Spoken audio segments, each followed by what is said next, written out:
Brother Nero. I mean, what the fuck? What the fuck did I watch? The whole final deletion thing. What the fuck? I mean, I haven't kept up on a ton of what's going on in TNA, but I've kept up on what's going on with the Hardys. Now, anytime they feuded, it's never worked. Didn't work in WWE, hasn't worked in TNA. They've had more creative freedom in TNA, but now you get to the whole final deletion thing. That throughout the show, and throughout like the past few weeks, they've had a match at Slammiversary. They've had another match that Jeff won, and I believe this is their third match. I believe this is their third like big match or whatever. You've had stuff with Willow, multiple Willows. You've had stuff with Matt Hardy doing a South African / John Travolta from Battlefield Earth accent. Absolutely revolting. I give credit to them for trying, but what even was this?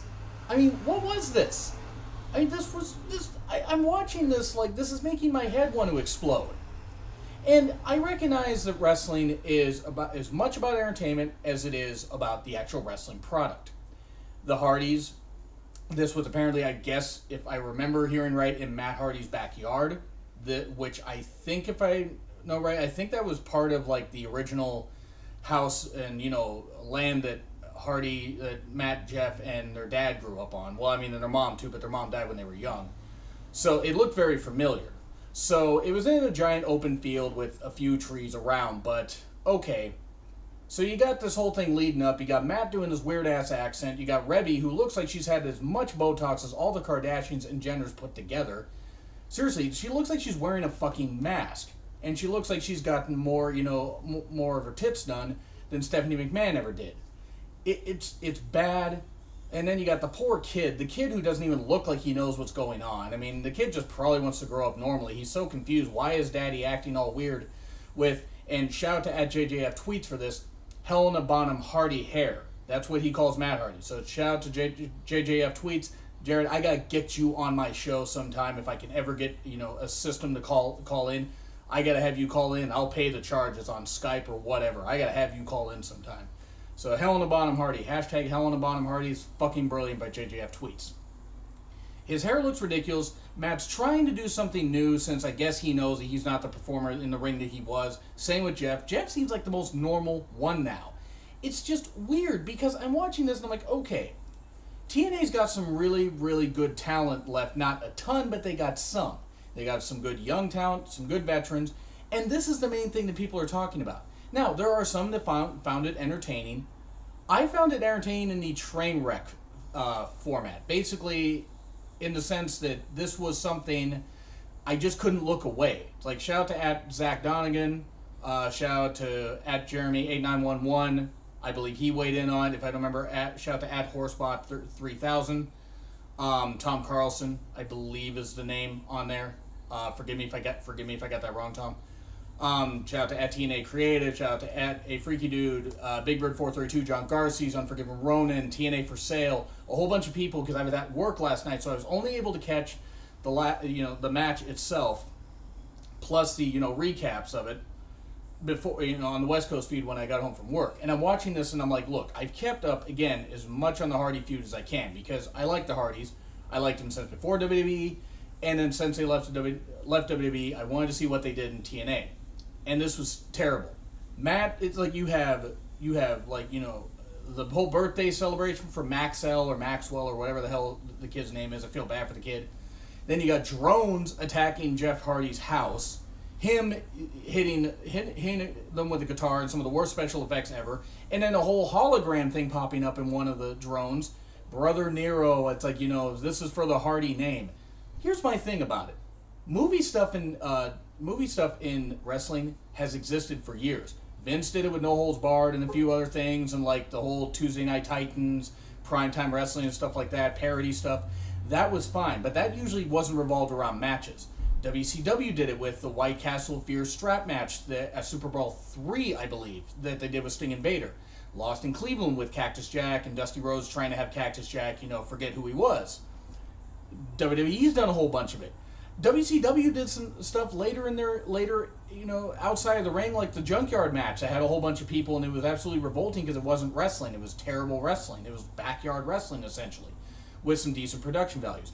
Vampiro and the Demon, Vampiro and Sting did some Human Torch matches, some Graveyard matches, which that was really about that was like about the closest I can compare to something like the Final Deletion, which is supposed to be, again, over the Hardy name, because Harlem Heat doing that, Stevie Ray and Booker T in WCW 2000, that wasn't bad enough already, and then you involved Ahmed Johnson, who had become the entire sides of Texas. It was absolutely terrible, that. And then the whole Harlem Heat name, it's like it just got tossed around or whatever, and then got given back to Booker T and then got dropped. You could have just had the Hardys feud over the fact that Matt's going to end him. You didn't have to do it over the Hardy name, because this is just a way for Matt to continue his weird, bizarre heel run, his Hell in a Bonham Hardy run. Shout out to @JJF Tweets again. And Jeff Hardy's just going to be Brother Nero, as long as he's not going to be Willow again, because Willow was a terrible, terrible character. But let's get to the match. Okay, you have the drone stuff, which was ridiculous. A lot of this is laugh-inducing. I would encourage everybody to get on YouTube and check out this whole director's cut thing, because it was all posted on there, even though Impact didn't necessarily tweet it out, or if they did, they took it down after a while. A lot of people have uploaded. It's as entertaining as trash can be, but it's not wrestling. This was not wrestling. And mainly because the production value, the movie stuff and everything in Lucha Underground, stuff like that, is ridiculous in my opinion, but it works to their advantage. TNA should not try to copy anybody.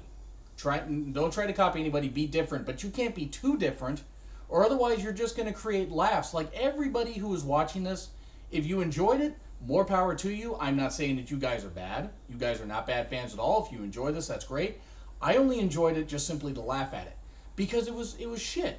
You had everything from, you had Senior Benjamin, who was Matt Hardy's father-in-law or whatever. The guy at least seemed like he was enjoying himself, and I checked out his Twitter feed, and he seems to be pretty good to the fans, so that's good. But you're just watching this like, what in the world is this? It's like the Hardys, again, are not good rivals. They're better as a team. And nothing wrong with trying to be different, but you're watching this just thinking, it's like, especially for me, I'm watching this, I show it to my best friend, who's obviously not back here. She's had a long day at work, she's sitting down for a bit. It was just terrible. It was just terrible. It's like, I'm showing it to her. She's only watched a bit of Impact. I used to be a huge Impact Wrestling fan. I still try to keep up on it because I like some of the talent, but I just can't even with it. And this Final Deletion thing has just gotten to where it's like, okay, really? They have lighting all around, candles / torches in the ring posts for lighting, trees around there, a referee, a ring that looks like the first ring that they ever used, which, to be fair, the Hardys did start out as backyard wrestlers, using a trampoline, and then using something in Omega Wrestling when they created their own promotion with, when they brought in guys like Shane Helms, Gregory Helms. I believe Rhino was part of that. I think Rhino actually might have been working with Edge and Christian. But the whole point is that the Hardys, Shane Helms, and a couple others really got some notoriety and got noticed by being in this, and actually drew some pretty good crowds. And backyard wrestling has been part of like what's gotten some people into wrestling. Hell, you had Combat Zone Wrestling. I mean, you still have that, and it's like, which was terrible. I mean, guys like Dean Ambrose, Cesaro, and a few others went through it. So this was really on that level. It's just, it looked simultaneously like they blew the budget with the lighting, the pyrotechnics, and it also looked simultaneously cheap. It looked like somebody filmed this, and maybe used like a bonus from work and filmed it. I don't know how many cameras they used. They used a ton of editing, though. The moves looked really bad. Jeff doing the swanton through the off the tree through the ladder, and I guess we were supposed to believe that Matt didn't get out of the way because Jeff somehow made the cover just by crashing through the ladder. You watch that, you watch the weakest Kane shots in history. Matt was at least hamming it up. Both Hardys were hamming it up. Matt was, with all his screaming every time he hit a move or somebody else hit a move. That was pretty silly. And then, like I said, the Kane shots were really weak. They were super weak. They were delivered by Matt, who can't really move. I mean, he just can't anymore. He's had a lot of health issues, had a lot of drug issues. He's clean now, I hope. And same with Jeff. They just beating each other to shit so much, or beating their bodies to shit so much, they can't really do anything. And anything they do, it's like it takes them forever to get up. And it's just sad to watch. Now, mind you, this started at night, like in the dead of night, I'm assuming. I don't know how long ago it was filmed, maybe a couple weeks. By the end of the match, the sun's starting to come up. And I'm like, what the hell? Did they fight throughout the entire night? Did they shoot this, take a rest, shoot more, take a rest? I mean, it was just ridiculous. Yes, TNA's taped, but this just looked absolutely silly. It looked like they fought throughout the entire night and just added it into 10 minutes, because that's how long the match was. Literally like 10 minutes. Like from, I guess, bell to bell, even though there was never a bell. You then had this fireworks spot, where Matt gets this long tube and starts shooting fireworks, almost like a gun or whatever. Jeff's using this shield to block like he's, white trash Captain America. That's ridiculous. And Jeff gets his own thing and starts shooting fireworks at Matt. That's also ridiculous. And I mean, my God, you had that. You had the fight you had the fight towards the boat. It's a dilapidated boat, as Matt said or somebody said. And then, Jeff's shooting the fireworks at that. They battle into the lake that apparently is right there, and then Willow emerges, attacks Matt, gets tased by Senior Benjamin, who's still there. He somehow manages, Hardy didn't die after being just in the lake, which is really dangerous to tase somebody right after they've been in the lake, which I'm sure he was dried off, but just still, the illusion of it seemed like a bad idea. Matt gets the cover. It's actually not Willow, or it's actually not Jeff under the thing, so he doesn't win. They fight in this little dirt pit that suddenly appears out of nowhere. There's this Hardy symbol that either Matt or Jeff built.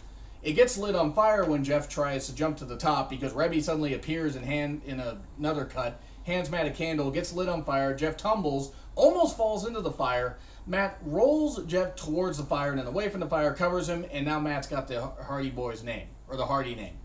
So now we're going to have Brother Nero, Jeff playing Brother Nero.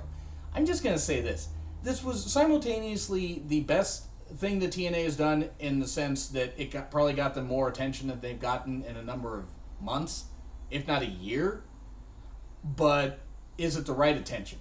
Because I think, quite frankly, this was pretty shitty. I mean, I get why people liked it. I just did. It's like I'm watching this like baffled, like what am I looking at? Like, what is this? A lot of people have done live reaction videos. I thought of doing that, but I didn't want to do it for copyright infringement. I just didn't want to, have the audio playing of it. I just didn't want to, risk copyright infringement. But this is just basically my honest-to-God reaction. It was shit. This was just, overall, it was shit. It wasn't even good shit. It was like bad Netflix horror movie stuff where you can't look away. You got to make fun of it with your friends. And even then, you might not even get through it. So all the names, the Twitter handles that I mentioned throughout this video, check out those people. They're really, really cool people to follow. Look down my timeline. Look down my following list, because I follow, I believe, all those people. What do you mean, those people? That's who I follow them, and a lot of the people. At WrestleRant also posts some Impact reviews along with other things. Check that out. But overall, I'm just watching this final deletion thing, and the sad thing is it's not going to be the end of the feud.